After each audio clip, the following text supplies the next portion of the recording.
Back to news. Visakha సాగరాందాలు మాటల కందనివి. ప్రకృతి ప్రేమికులను, దేశ విదేశీ పర్యాటకులను అబ్బురపరిచే సొగసులు విశాఖ సొంతం. Jewel of the east coast, city of డెస్టినీగా పేరుగాంచిన విశాఖ కాలక్రమంలో తీరం వెంబడి కొంత భూభాగాన్ని తనలో కలిపేసుకుంటుందా? ఇదే అంశం ప్రస్తుతం చర్చనీయాంశమవుతోంది. వాతావరణ మార్పులతో సముద్ర మట్టాలు శరవేగంగా పెరుగుతున్నాయి. ఈ పరిణామం దేశంలోని తీర నగరాలకు ముప్పుగా పరిణమించనుందా? ఆ జాబితాలో విశాఖ నగరం కూడా ఉందా అంటే అవునని అంటోంది బెంగళూరుకు చెందిన centre for study of science, technology and policy. 2040 కల్లా తీర ప్రాంతంలో 1.02% నీట మునిగే ప్రమాదం ఉందని అంచనా వేసింది. విశాఖ నగరానికి ముప్పు ముంచుకు వస్తుందా? సముద్ర మట్టాల పెరుగుదలతో నగరం కనుమరుగు కానుందా? అధ్యయనాలు ఏం చెబుతున్నాయి? ఇంతకు విశాఖ నగరానికి ముంచుకు వస్తున్న ముప్పేంటి? Watch the story. భూతాపం ప్రభావంతో ప్రపంచవ్యాప్తంగా సముద్ర మట్టాలు పెరుగుతున్నాయి. తీర ప్రాంతాలు నీట మునుగుతున్నాయి. గడిచిన 30 ఏళ్లుగా సముద్ర మట్టాలు పెరుగుతున్నాయని inter governmental panel and climate change ఇప్పటికే హెచ్చరికలు జారీ చేసింది. 2040 నాటికల్లా విశాఖ తీరంలో 1.02% భూభాగం నీట మునిగే అవకాశం ఉందని బెంగళూరుకు చెందిన centre for study of science, technology and policy CSTEP తాజా అధ్యయనం వెల్లడించింది. 1992 నుంచి 2021 వరకు ఏడాదికి 0.18 సెంటీమీటర్ల ఒత్తున మొత్తం 2.38 సెంటీమీటర్ల మేర సముద్ర మట్టం పెరగడంతో తీర ప్రాంతంలోకి చొచ్చుకువచ్చింది. ఇదే విధంగా 2040 నాటికి సముద్ర మట్టం 16.7 నుంచి 18.3 సెంటీమీటర్ల మేర పెరిగే అవకాశం ఉందని, తీరంలో సుమారు 1.02% ప్రాంతం ముంపునకు గురవుతుందని CSTEP తెలిపింది.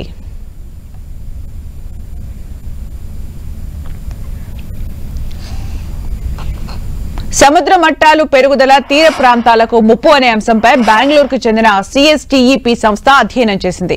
దేశంలో ముంబై తర్వాత ఎక్కువగా హల్దియా, విశాఖ నగరాలే సముద్ర ముంపునకు గురవుతాయని అధ్యయనంలో హెచ్చరించింది. విశాఖలో పోర్టు నుంచి మంగమారిపేట వరకు తీర ప్రాంతంపై ఈ బృందం అధ్యయనం చేసింది. 2040 కల్లా తీర ప్రాంతంలో 6.96 చదరపు కిలోమీటర్ల నీట మునిగే ప్రమాదం ఉందని అంచనా వేసింది. వ్యవసాయ భూములు, పచ్చిక బయళ్లు, పారిశ్రామిక ప్రాంతంతో పాటు నీటి వనరుల ప్రాంతాలు నీట మునగనున్నాయి. దీంతో విశాఖ పోర్ట్, తెన్నేటి పార్క్, ఋషికొండ, మంగమారిపేటల్లో సముద్రానికి దగ్గరగా ఉన్న ప్రాంతాలు నీట మునుగుతాయని ఈ సంస్థ అంచనా వేసింది. ఆల్రెడీ కోత అన్నది చాలా వరకు జరిగింది. విశాఖ మహానగరంలో తీరం దాదాపుగా 2 నుంచి 3 సెంటీమీటర్ల కోత జరిగింది. అదే ముంబైలో కూడా కోత ఎక్కువగానే ఉందని చెప్పడం జరుగుతుంది. అది ఈ కోత అన్నది CO2 లెవెల్ పెరిగే కొద్దీ, మంచు కొండలు కరిగే కొద్దీ, సముద్ర నీటి మట్టం పెరిగే కొద్దీ కోత అన్నది జరుగుతుంది. కోత అంటే మనం ఒక తీరం కోత జరుగుతుంది, అంత మించేమీ లేదు అని అనుకోవడానికి లేదు. ఏదైతే చిత్తడి నేలలు ఉన్నాయో, ఏదైతే మడ అడవులు ఉన్నాయో ఆ ప్రాంతం ఎక్కువగా కోతకు గురయ్యే ప్రమాదం ఉంది. ఇప్పుడు మనం ఏదైతే రివర్ మౌత్లో ఉన్న మన మేఘాద్రగడ్డ సముద్రంలోకి వెళ్ళే ప్రాంతం ఉందో చూస్తే ఆ ప్రాంతంలో అదంతా సాయిల్ అంతా కూడా చిత్తడి నేలే కాబట్టి ఆ చిత్తడి నేలల్లో ఉన్న వాటికి చాలా ప్రమాదం వచ్చే అవకాశం ఉంది. అంతేకాకుండా మనకి ఎల్కోట, ఎస్కోట ప్రాంతం కానీ హెవీ రెయిన్స్ వస్తే ఏదైతే వాయనాడు మనం చూస్తున్నాం, వాయనాడు లాంటి పరిస్థితి మనకి ఏర్పడే అవకాశం ఉంది. పోర్టు నుంచి మంగమారిపేట వరకు తీర ప్రాంతం ఇప్పటికే చాలా వరకు కోతకు గురై నీట మునిగింది. ఏటా విశాఖ తీరంలో సముద్రం ముందుకు వస్తోంది. కోస్టల్ బ్యాటరీ, సబ్మెరైన్, YMCA ఎదురుగా సముద్ర తీరం కోతకు గురవుతోంది. ఆర్కే బీచ్ లో స్కాండిల్ పాయింట్ కు ఒకప్పుడు సముద్రం చాలా దూరంగా ఉండేదని, ఇప్పుడు ఋతుపవన సీజన్ లో నీరు తాకుతోందని నిపుణులు గుర్తు చేస్తున్నారు. మానవ అభివృద్ధి కార్యక్రమాలే కాకుండా వాతావరణ మార్పుల ప్రభావంతో పెరిగిన భూతాపం వల్ల సముద్ర మట్టాలు ఏటేటా పెరుగుతున్నాయి. ఇందుకు ఆసియా దేశాలు మినహాయింపు కాదని APCC ఇప్పటికే స్పష్టం చేసింది. సముద్ర మట్టాలు పెరగడంతో ముంబై తర్వాత ఎక్కువగా ప్రమాదానికి గురయ్యే నగరం విశాఖే అని తాజా అధ్యయనం తెలుపుతోంది.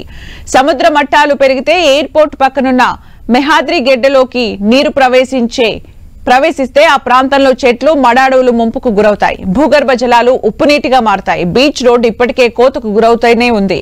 సముద్ర మట్టాలు పెరిగే క్రమంలో బీచ్ రోడ్డు ప్రమాదంలో పడనుంది. ఇప్పటికే సముద్రపు కోతల కారణంగా బీచ్ అస్తవ్యస్తమైంది. 2040 నాటికి సముద్ర మట్టాలు పెరిగి విశాఖ నగరంలో 5% భూభాగం సముద్రంలో కలవనున్నట్లు CSTEP సంస్థ అనేది అధ్యయనం చేసింది. అయితే ఇక్కడ ఉన్న పర్యావరణవేత్తలు అయితేనేమి కానీ నిపుణులు మాత్రం చెప్తున్నది ఏంటంటే 2040 వరకు కాదు 2030 ఆ ప్రాంతంలోనే సముద్ర మట్టాలు పెరిగి ఈ సముద్రం ముప్పు అనేది పొంచి ఉన్నట్లయితే చెప్తూ ఉన్నారు. మనం ఒకసారి చూసుకున్నట్లయితే కనుక ఇప్పటికే సముద్ర తీర ప్రాంతం అంతా కూడా కోతకు గురవుతుంది. ఎందుకంటే ఈ సముద్ర మట్టాలు పెరగడం, అలాగే అభివృద్ధి పనుల నేపథ్యంలో ఈ సిఆర్జెడ్ నిబంధనలు ఉల్లంఘించడం కారణంగా ఇప్పటికే తరచూ అనేది సముద్రం అనేది కోతకు గురవుతున్న పరిస్థితి కనిపిస్తుంది. మనం ప్రస్తుతం చూడవచ్చు నగరానికి నడిబొడ్డున ఉన్న ఇక్కడ ఈ మెయిన్ సెంటర్ ఏదైతే ఉందో ఇక్కడ కోతకు గురైన పరిస్థితిని మనం ఒకసారి చూసుకున్నట్లయితే ఎంత ప్రమాదకర స్థాయిలో ఉందనేది మనం అర్థం చేసుకోవచ్చు. అంటే ఈ సముద్ర మట్టం పెరిగిందంటే కనుక ఇది మొత్తం కూడా అంటే కేవలం ఇప్పుడు ఎక్కడైతే కోతకు గురైన ప్రాంతం ఏదైతే ఉందో అది దాటుకొని ముందుకు వెళుతూ ఉంది. అంటే 5% భూభాగాన్ని మొత్తం కూడా సముద్రం ఆక్రమించనుంది. అంటే ఇది భూభాగం అంతా కూడా సముద్రంలో కలవనున్నట్లు అధ్యయనాలు చెప్తూ ఉన్నాయి. అంతే వేగంగా ఇంకా అంటే దానికన్నా ముందుగానే కలిసే అవకాశం ఉన్నట్లు కూడా ఇక్కడ ఉన్న నిపుణులు చెప్తూ ఉన్నారు. మనం ఒకసారి చూసుకున్నట్లయితే కనుక ఇక్కడ విశాఖ సముద్ర తీరం ఎప్పుడూ కూడా తరచుకు కోతకు గురవుతూ ఉంటుంది. ఉమ్మడి విశాఖ జిల్లాలో చూసుకున్నట్లయితే కనుక 130 కిలోమీటర్ల మేర సముద్ర తీరం ఉంది. దాంట్లో 48 మత్స్యకార గ్రామాలు ఉన్నాయి. అందులో 15 గ్రామాలు నిరంతరం కూడా తరచూ కోతకు గురవుతూ ఉంటాయి. తాజా అధ్యయనాల ప్రకారం చూసుకున్నట్లయితే కనుక ఇప్పటికే 25 కిలోమీటర్లకు పైగా ఈ సముద్రం కోతకు గురైనట్లు అధ్యయనాలు అనేవి చెబుతూ ఉన్నాయి. ముఖ్యంగా చూసుకున్నట్లయితే కనుక విశాఖ పోర్టుకు సంబంధించి చూసుకున్నట్లయితే విశాఖలో ఉన్న పోర్టు అలాగే గంగవరం పోర్టులు సైతం కూడా తమ యొక్క కార్యక్రమాలు చేసుకునేందుకు అలాగే దాని పోర్టుల యొక్క అభివృద్ధికి సంబంధించి ఈ తవ్వకాలు అనేవి ఎక్కువగా చేస్తూ ఉన్నారు. దానికి సంబంధించి డ్రెడ్జింగ్ అనేది సరిగా చేయకపోవడం, ఈ నేపథ్యంలో సముద్ర మట్టాలు పెరగడం, అంతేకాకుండా ఆ డైరెక్షన్లో ఏదైతే సముద్రం అలలు వెళ్లాల్సిన డైరెక్షన్ మార్చుకొని ఆ డైరెక్షన్ను తిరిగి ఇటు రావడంతో ఒక్కసారిగా ఈ సముద్రం అనేది కోతకు గురవుతుంది. ఈ కోతకు గురవుతున్న ప్రాంతాల్లో ముఖ్యంగా చూసుకున్నట్లయితే కనుక ఏదైతే ఈ పోర్టు ప్రాంతం వద్ద నుంచి Yarada beach, coastal battery, RK beach, Kursura submarine museum, children park, Jodugullapalem, Rushikonda, Mangamvaripeta, Bheemili పరిధిలో తీరం ఎక్కువగా కోతకు అనేది గురవుతూ ఉన్న పరిస్థితి అయితే కనిపిస్తూ ఉంది. ఇప్పటికైనా కానీ తేలుకోవాలి. సముద్ర మట్టాలు పెరుగుతున్న కొలది ఈ ప్రమాదాలు అనేవి పొంచి ఉంటాయి కాబట్టి ఎవరైతే ఉన్నారో అంటే పర్యావరణాన్ని నాశనం చేసేవారు ఎవరైతే ఉన్నారో వారు ఇప్పటికైనా తేలుకోవాలి. అంతేకాకుండా ప్రభుత్వాలు సైతం కూడా ఈ తీర ప్రాంత పరిరక్షణ చట్టాన్ని పటిష్టంగా అమలు చేయాలి. ఆ తీర ప్రాంతంలో మడ అడవులు అయితేనేమి కానీ ఇతర మొక్కలు ఏవైతే ఉన్నాయో వాటిలన్నింటినీ కూడా పెంచాలంటూ కూడా చెప్తూ ఉన్నారు. అంతేకాకుండా అభివృద్ధి పేరుతో ఈ తీర ప్రాంతాల్లో కట్టడాలు చేయడం వలన ఈ సముద్రం అనేది కోతకు గురవుతుంది. ఈ కోతకు గురైన క్రమంలోనే సముద్ర మట్టాలు పెరిగినప్పుడు అది మరింతగా పెరిగి ప్రమాదాన్ని మనం కొని తెచ్చుకున్న వాళ్ళం అవుతాము. సముద్ర మట్టాలు పెరిగితే ఈ భూభాగం అంతా కూడా సముద్రంలో కలిసిపోతుంది. కాబట్టి ఇప్పటికైనా మేల్కోవాలంటూ కూడా ఇటు పర్యావరణవేత్తలు అయితేనేమి కానీ నిపుణులు అయితే కానీ చెప్తూ ఉన్నారు. ప్రమాదం పొంచి ఉంది కాబట్టి ఇప్పటికే చూసుకున్నట్లయితే కనుక వాయనాడు వంటి ప్రమాదాలు చూసాము. ఎంత పెద్ద ఎత్తున విపత్తు జరిగిందనేది చూసాం. కాబట్టి అలాంటి విపత్తులు జరగకుండా ఉండాలంటే ముందుగానే మేల్కోవాలి. ఇలాంటి విపత్తులు జరగకుండా ఉండేందుకు తగిన చర్యలు తీసుకోవాలి. సిఆర్జెడ్ చట్టాలను కఠినంగా అమలు చేయాలంటూ కూడా ఇక్కడ ఉన్న పర్యావరణవేత్తలు నిపుణులు చెప్తూ ఉన్నారు. ఉమ్మడి విశాఖ పరిధిలో 131 కిలోమీటర్ల సముద్ర తీర ప్రాంతం ఉంది. తీరం వెంబడి 43 మత్స్యకార గ్రామాలున్నాయి. వాటిలో 15 గ్రామాల వద్ద తీరం తరచూ కోతకు గురవుతోంది. 2014లో హుదూద్ తుఫాన్ సమయంలో ఆర్కే బీచ్ పరిధిలో కిలోమీటర్ల మేర తీరం దెబ్బతింది. వాతావరణం వేడెక్కడంతో మంచు కొండలు కరగడమే సముద్ర మట్టానికి పెరగడానికి ప్రధాన కారణమని నిపుణులు అంటున్నారు. విశాఖ తీరంలో కొండలు సముద్రంలోకి చొచ్చుకొని ఉండటము కోతకు కారణమవుతుందంటున్నారు. యారాడ కొండ కారణంగా ఇసుక సహజ ప్రయాణానికి ఆటంకం ఏర్పడుతోంది. దీంతో యారాడ కొండకు మరోవైపు ఉన్న ఆర్కే బీచ్, కురుసుర సబ్మెరైన్ మ్యూజియం వద్ద కోత ఎక్కువగా ఉంటుందని నిపుణులు చెబుతున్నారు. ఒక విశాఖ మాత్రమే కాదని కాకినాడ, మచిలీపట్నం, యానం వంటి తీరాలకు సైతం ముప్పు ఉందని అంటున్నారు. అయితే భవిష్యత్తులో మార్పులు వచ్చి గ్లోబల్ వార్మింగ్ తగ్గితే సముద్రపు కోత తగ్గే అవకాశాలు ఉంటాయని నిపుణులు అంటున్నారు. లేదంటే వినాశనం తప్పదని హెచ్చరిస్తున్నారు.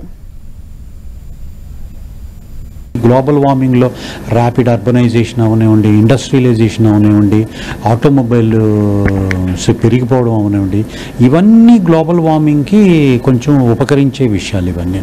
వీటిల్లో ఏమైనా చేంజ్ వస్తాయి. ఇప్పుడు ఫర్ ఇన్స్టెన్స్ ఆటోమొబైల్స్లో పెట్రోల్ వాడకం అంతా తగ్గిపోయి అన్నీ ఎలక్ట్రిక్ లేకపోతే బ్యాటరీ కార్స్ ఇలా ఏమన్నా ఇలా వచ్చినాయి అనుకోండి, అప్పుడు లెవెల్స్ తగ్గిపోవచ్చు కదా. తగ్గిపోయినప్పుడు ఈ 2050 సంవత్సరానికి సినారియోస్ చేంజ్ అవ్వచ్చు.